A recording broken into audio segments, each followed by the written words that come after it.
Jerry, anong nararamdaman mo ngayon na ikaw ngayon ay nasa kulungan? Sanay na po ako kahit saan po mapunta, kaya wala po, masaya lang. Sa tingin mo, bakit ka napunta dito sa kulungan? Yung kinasuhan po ko, di ba, ninakawan kami, tapos ang ginawa ko, sinundan ko sila, binasag ko yung bintana, kinasuhan ako. Kaya ako nakulong, ma'am. Bakit mo binasag yung bintana? Nauna po silang gumawa ng kasalanan. Nakita mo ba talaga? Opo, nasa bahay po ako, ninakaw nila yung mga gulay namin tsaka sili. Bakit palagi ka na nagwawala doon sa barangay ninyo? Kahit kunti po silang nagsasabing ay bastos ako, kunti lang po sila kasi kaaway nila ako. Kaya yun ang sinasabi nila. Ipagtanong ako dun, talagang mabait po ako. Kasi na-try na rin namin na maipagtanong-tanong doon kung ano yung klase na ugali meron ka or paano ka makitungo doon. Ikaw daw ay sakit sa ulo. Ano masasabi mo doon? Ang laging nakakausap nyo po ay mga kaaway ko. Kunti lang po, wala po silang 20. Kasi naiinggit po sila sa akin. Nagme-merienda ako big time ang tawag nila sa akin. Ano sa tingin mo yung kinaiinggitan nila sa iyo? Yung ako po'y may bailin sa aking general na lolo na Benjamin Magalong. Sabi ng lolo ko, siga overall daw ako. Kaya lagi akong kinukurso na daan kahit nakaupo lang. Ngayon, ano naiisip mo na nandiyan ka sa kulungan? Wala po. Hinihintay lang na makalaya. Nag-iisip ng mga menu na iluluto pag nakalaya na. Mga pansit na tinawag kong pansit agasang manananam. Yung sobra sa na sarap yung mga luto. Ikaw ba ay nagdodroga? Ay hindi po.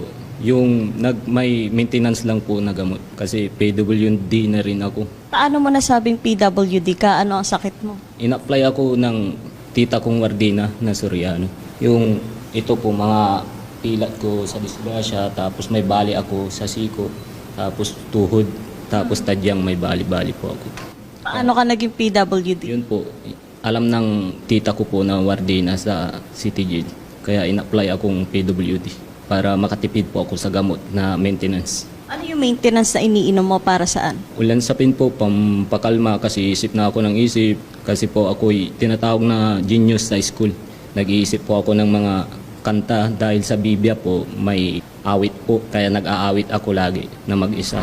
Anong grade ba ang tinapos mo? Natapos ko po ang kolehiyo, teacher po, maestro. Kung teacher ka, bakit nag-aamok-amok ka sa barangay ninyo at wala kang trabaho? Yung nagtatrabaho po ako sa pabrika po sa Bataan. Nakalib po ako. Pero bakit pati yung pamilya mo tinatakwil ka na? Ay, hindi ko po yung pamilya, yung kanayon lang namin yun. Kaya mali po yung salita nilang pamilya ko sila. Yun po. Pero paano yan? May mga ebidensya na may hawak ka ng itak. Wala, kahit tanungin nyo yung intel na nanghuli sa akin, tito ko yun, inabot sa kanya yung itak. Maraming nakakita kung, siyempre, hahabulin ko ng itak. Siyempre, may tendency na mapatay ko sila. Ang hina nilang tumakbo, mabilis po ako, athletic. Medalist po ako, mabilis ko po silang mapapatay. Walang namatay. Nabanggit nila, Kapitan, na ikaw ay pinunta na sa ospital, sa mental hospital, pero ikaw ay negative nga sa kapansanan pang mental.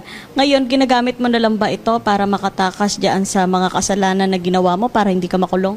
Ay, ang ano ko po, sinasabi ko sa attorney ko, wala po akong sakit, healthy po ako sa pag-iisip. Kasi in-examine po ako sa psychiatrist kasi may utak talaga ako, yung tinatawag akong henyo sa school kasi nakakapag-talking kaagad ako, pag may tanong sa akin, nakasasagot ko kaagad. Kaya napapansin ng tatay ko, kinakausap ko yung sarili ko kasi desisyon ko yun sa sarili ko para umasenso sa buhay, yung nagmamathematics. Bakit? So, sa tingin mo, hindi kasalanan yung ginawa mo pag-aamok, paghahabol ng itak, at meron ka na ring nasaksak doon sa barangay ninyo? Hindi po ako nag-amok. Yung lagi akong kursunada, kaya magbayaw yun. Laging kursunada ako. Kaya pinitik ko ng kutsilyo para tumigil na.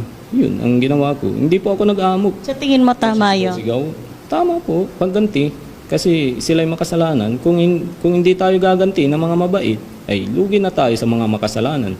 Siyempre, gawan ka, bugbugin ka, saksakin ka, hindi mo gantian, patay ka na, nasa langit ka na. Kawawa ka naman, kawawa yung pamilya mo, hindi mo na makikita halos-halos everyday. Pero ikaw yun nanaksak.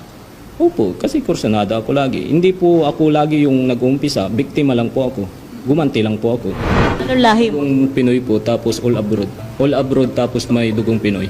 Yung kada bansa po, May lahi ka? opo, all Mother Earth ang tawag. All Mother Earth. Pwede po pa-explain sa amin? Lahat ng bansa ay may kanayon po ako. Oh.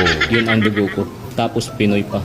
dati sinuntok ako ng tatay ko nung bata ako kasi akala niya matanda na ako. Yung sa lolo ko na Bongbong Marcos na presidente natin sa Pilipinas, lagi po akong ginaganito ng mga kaway ko, binibiktima ako. Yung tignan nyo lang po ang buhay ko na lagi akong kinukursunada. Yun lang po lolo ko na Bongbong Marcos. Hindi ko What is your message right now to King Charles? hi to you. I don't know your name and family, but Queen Elizabeth now because I'm always in prison. They always doing in prison, so I don't know you, but I glad to meet you in personal, Mr. Prince Charles. That's all this, ma'am.